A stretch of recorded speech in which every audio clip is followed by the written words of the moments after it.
Buenas, familia.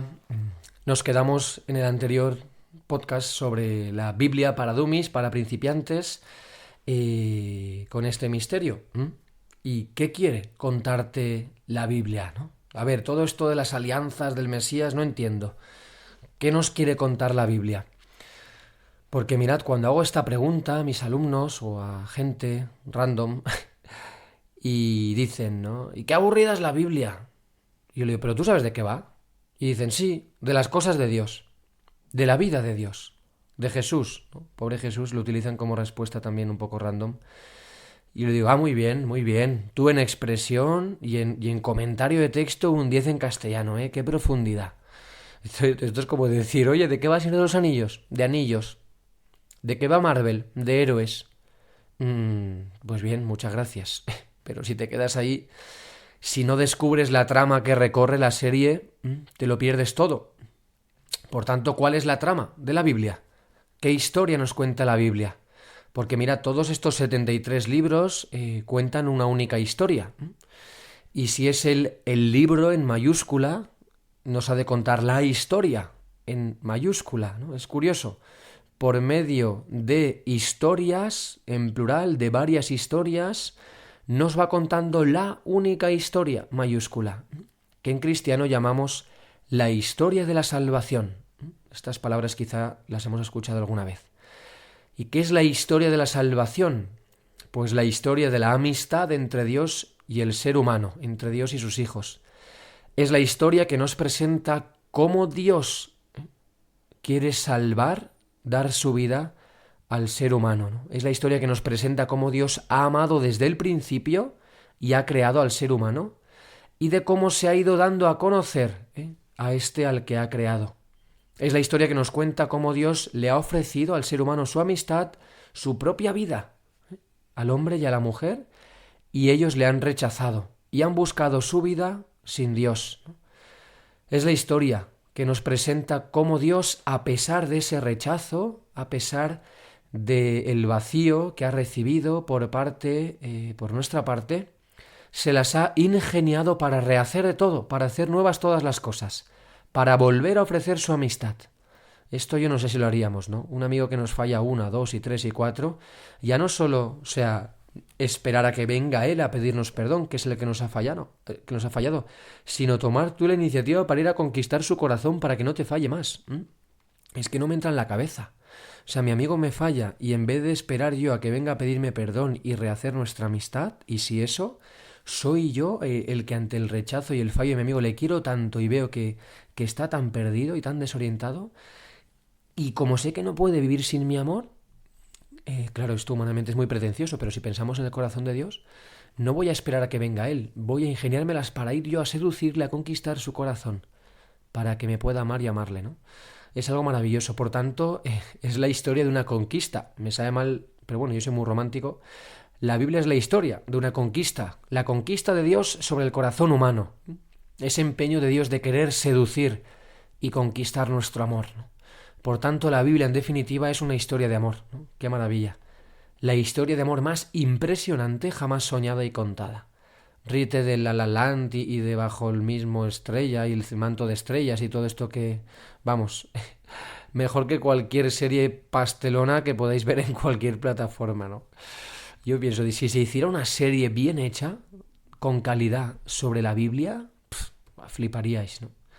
Bueno, hablando de series, ahora que me ha venido a la cabeza, aprovecho para... Yo perdóname que a veces tengo aquí unos lapsus cerebrales. Hablando de series, aprovecho para recomendaros la serie sobre el Evangelio que está triunfando en todo el mundo. The Chosen, en Los Elegidos. Chosen, los que somos dummies para inglés lo agradecemos. The Chosen, Los Elegidos.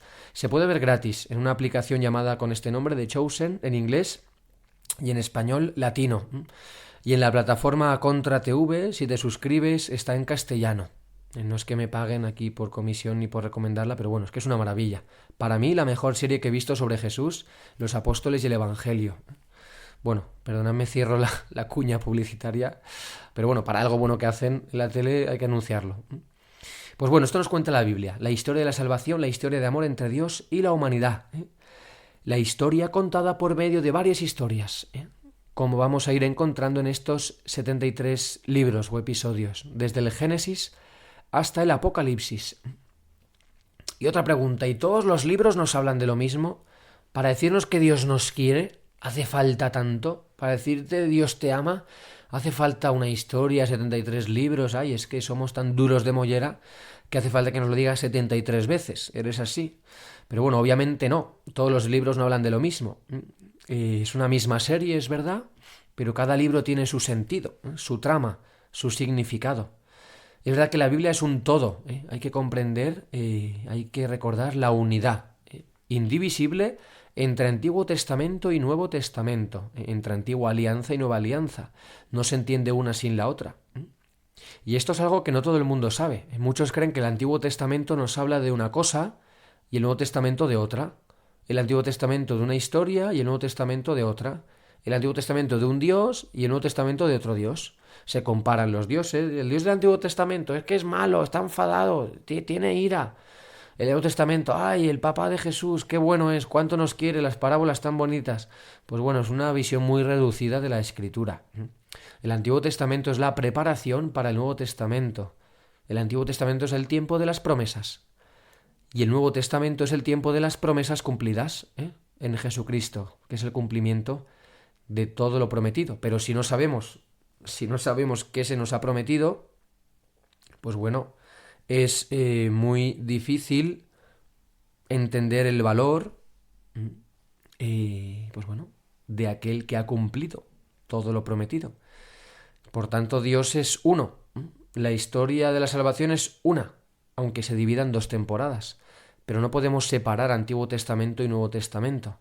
Y mira, como dato de cultura general, la primera herejía, la primera desviación, error de nuestra fe, la primera herejía de toda la historia quería precisamente esto, cargarse el Antiguo Testamento, porque decía que ese no era el Dios de Jesús, que no tenía nada que ver con el Antiguo Testamento, y no es así.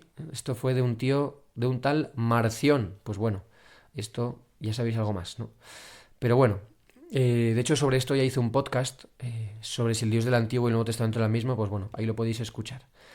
Pero sí, la Biblia es un todo, y cada libro tú tienes su sentido en el conjunto, en el todo, pero también su sentido particular, propio, individual. Digamos que la Biblia es como un puzzle de 73 piezas y solo en el conjunto se descubre el rostro de Dios, el rostro de Jesucristo.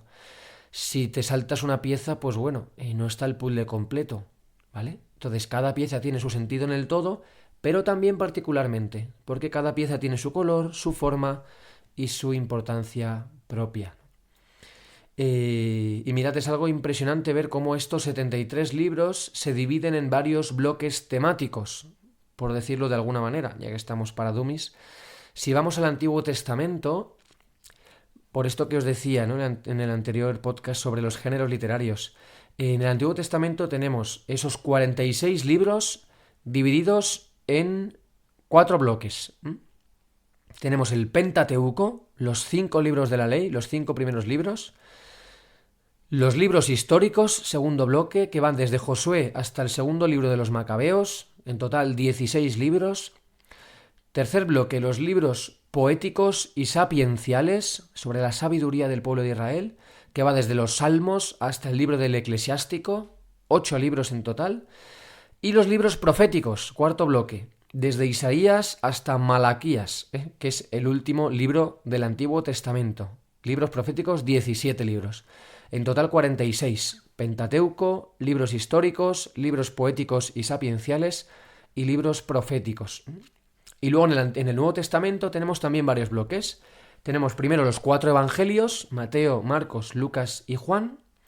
Luego tenemos el libro de los Hechos de los Apóstoles, que es verdad que podíamos meterlo en un bloque aparte, como libro histórico, aunque bueno, a mí me gusta llamarlo el Evangelio del Espíritu Santo. Esto hay una licencia, pero bueno, seguro que algún experto o sabio ya se le habrá ocurrido, así que pues bueno, le damos a él el premio. El Evangelio del Espíritu Santo. ¿Por qué? Porque nos presenta la obra que el Espíritu hace en la Iglesia y por medio de la Iglesia. Ya tenemos 5 con estos, luego tenemos las cartas de San Pablo, 13 cartas. La carta a los Hebreos, que no es de San Pablo, que esto mucha gente no lo sabe, ya sabes algo más. Y las cartas llamadas católicas. Tenemos una carta de Santiago, 2 de Pedro, 3 de Juan y una de San Judas. Y aquí tenemos San Judas Tadeo. Ya sé lo que estáis pensando. Y aquí tenemos 7 cartas. Bueno, creo que es San Judas Tadeo ahora, pero vamos, yo diría que sí.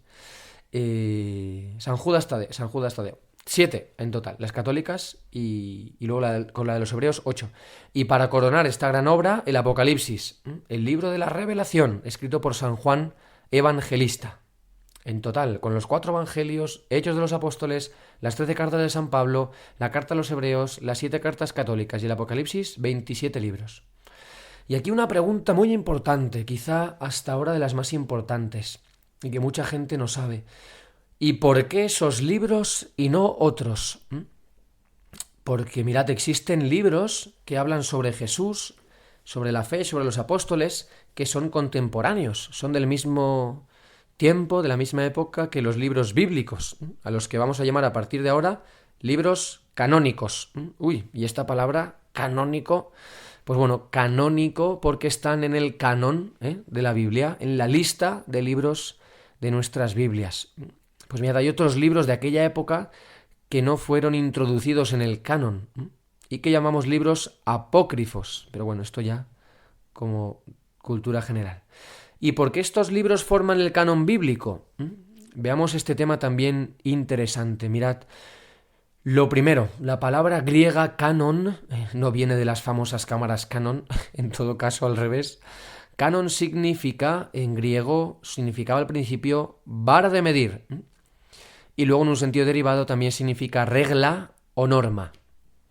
Por lo tanto, los padres de la Iglesia, que son los santos de los primeros siglos de la Iglesia, con los que empieza la tradición, y tú dirás, bueno, padres de la Iglesia, tradición, muchas palabras raras, Lucas, recuerda que somos dummies, ¿vale? Pero bueno, hay que ir rompiendo aquí mano, ¿vale? Esto lo veremos en otro episodio. Pero bueno, quédate con que los padres de la Iglesia son unos santos muy importantes al principio de la Iglesia, que usaron esta palabra griega, porque algunos de ellos eran griegos, canon, para hablar de la regla de la fe, el canon de la fe. Es decir, todo aquello que como cristianos debemos creer y que está sintetizado en el credo. Tú es verdad que tú llegas a misa o llegas a la catequesis y ya te dicen, el credo es este, creo en Dios Padre todo, pero eso no cayó así del cielo, ¿vale? El Señor no mandó por Amazon el credo escrito en paquete regalo, ¿vale? La Iglesia fue haciendo un proceso de comprender, de desarrollar, de explicar la fe, ¿no? Y se condensó lo esencial de la fe en el credo, ¿vale? En esta regla de la fe, en el canon de la fe. Por tanto, luego también se utilizó esta palabra canon, regla, norma, para hablar del canon de la Escritura. Pues a esta, a la Biblia, a la Escritura, se la consideraba la regla de la fe escrita. Por eso había que fijar una norma, una lista, un canon, para que la gente no añadiera ni quitara libros a su antojo. Esto es lógico, ¿no? Para poder custodiar y preservar la fe. De hecho, si tú no dejas que tu hermano entre en tu cuarto a tocar tus cosas, entiende que los padres de la Iglesia no querían que nadie tocara sus cosas, ¿no? O mejor dicho, las cosas de todos, lo más valioso que tenemos, que es la fe y la Escritura que nos mueve la fe. Por eso se formará esta colección de libros como regla de la fe, como el canon de la fe, que es la lista de libros que hoy tenemos. ¿Y por qué esos libros? Porque mirad, estos fueron los libros que se consideraron como divinamente inspirados. Divinamente inspirados. De esto de la inspiración hablaremos también. Pero de momento quédate con esto. Se reconocieron los libros que fueron inspirados por el Espíritu Santo a la hora de ser escritos. El Espíritu inspiró a los autores humanos a escribir esos libros, aquello que escribieron, y por eso los consideramos hoy palabra de Dios y les rendimos nuestra veneración y rezamos con ellos. Y por eso sabemos y hemos tenido experiencia que Dios habla y se da a conocer en esas escrituras, porque fueron inspiradas por Él. Por tanto, los libros canónicos, estos 73 libros que forman el canon de la Sagrada Escritura, son todos ellos inspirados por Dios. Fueron inspirados a la hora de ser escritos y reconocidos por la Iglesia como tales, como norma y fuente para la fe. Esto es muy importante también. Esto no es que la Iglesia decida cuáles están inspirados y cuáles no. A este que no entiendo nada, fuera. Este que es muy largo, nada. El Génesis, eso, pero eso no hay quien lo lea, fuera. No. La Iglesia no dice qué libros están inspirados y cuáles no. Eso lo decide Dios. La Iglesia lo que hace es acogerlos y reconocerlos. Es decir, hay libros que llevan la firma de Dios y además la firma humana, y hay otros que no. Entonces, la Iglesia, ¿qué hace? Acoge esos libros con ese sello divino y pone su sello también, su, digamos, nil obstat, ¿no? El sello de la Iglesia. Es decir, les da un carácter oficial, les concede una veneración y una autoridad como norma para la fe. No es que no puedas leer por interés o por curiosidad otros libros apócrifos o de la época, pero los libros canónicos inspirados por Dios que nos mueven a la fe y que son norma de nuestra fe y los que veneramos, que tienen carácter oficial y que tienen autoridad sobre nuestra fe, son los libros canónicos, ¿no? Los que la Iglesia ha reconocido. Una imagen, por si a alguien le cuesta entender esto. Mirad, esto es como un experto en cuadros de Van Gogh, por ejemplo, a quien le guste la pintura, el arte. Entonces, el experto en cuadros de Van Gogh sabe perfectamente qué cuadros son originales y qué cuadros son copias, ¿no?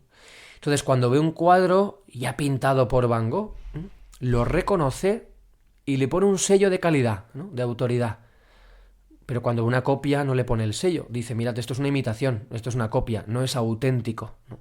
Pues bueno, la Iglesia, que es experta en la fe y madre de nuestra fe, reconoce por la sabiduría que recibe del Espíritu qué libros han sido pintados, qué libros han sido escritos con la inspiración del Espíritu Santo. Y dice, ese es auténtico, ese libro viene del Espíritu Santo, y los sella con autoridad, introduciéndolos en el canon. Pues mira, ¿para qué? Para que quienes no somos expertos y nos cuelan las imitaciones, pues bueno, para que los que no somos expertos y somos dummies podamos fiarnos y nutrir nuestra fe con ellos.